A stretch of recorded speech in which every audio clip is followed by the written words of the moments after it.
Hello दोस्तों, नमस्कार। मैं महेंद्र श्रीवास्तव, एक्सपर्ट महिंद्रा ICS अकादमी में आपका स्वागत करते हैं। छात्रों, पिछले क्लास में हमने उत्तर प्रदेश के भूगोल में अफवाह तंत्र एवं सिंचाई के बारे में हमने बताया और उसमें कुछ पोर्शन और छूट गए थे, जिसके आगे बढ़ते हुए क्रमशः हम आपको बताने जा रहे हैं जो इम्पोर्टेंट है आप लोगों के लिए। जैसे कुओं द्वारा सिंचाई वहाँ होती है जहाँ पथरीले भागों को छोड़कर ऊंचे जल स्तर वाले क्षेत्रों में होती है, जो कुओं द्वारा सिंचाई होती है।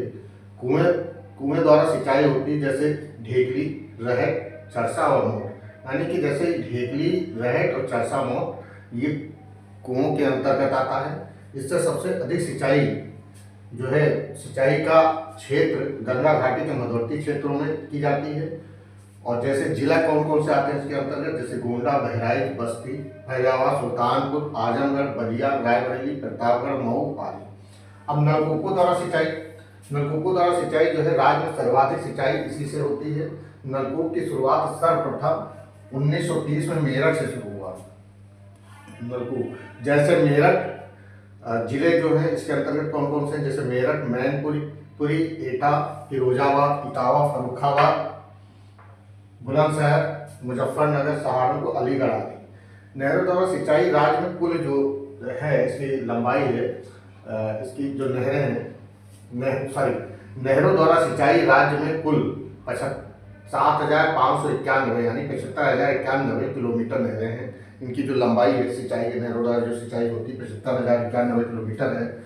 आगे उत्तर प्रदेश की प्रमुख नहरें और परियोजनाएं कौन सी हैं, जैसे 1930 में पूर्वी यमुना नहर, हिंडन यमुना दोआब, यानी हिंडन नदी और यमुना नदी के बीच में जो दोआब है, जो क्षेत्र पड़ा हुआ है वो सहारनपुर, मुजफ्फरनगर, मेरठ, गाजियाबाद आदि। इस नहर की सिंचाई होती है, इस नहर से, पूर्वी यमुना नहर से। और इस नहर की लंबाई जो है 197 किलोमीटर है। सिंचाई जो है इसका जो क्षेत्रफल है सिंचाई इस पूर्वी यमुना नहर से जो सिंचाई होती है 2,21,000 हेक्टेयर है। अब 1942 में ऊपरी गंगा नहर जो है इसके जनक जो PT काटले हैं, इन्होंने इस सजेशन किया था, इन्होंने राय दी थी कि ऊपरी गंगा नहर के द्वारा भी सिंचाई की जा सकती है।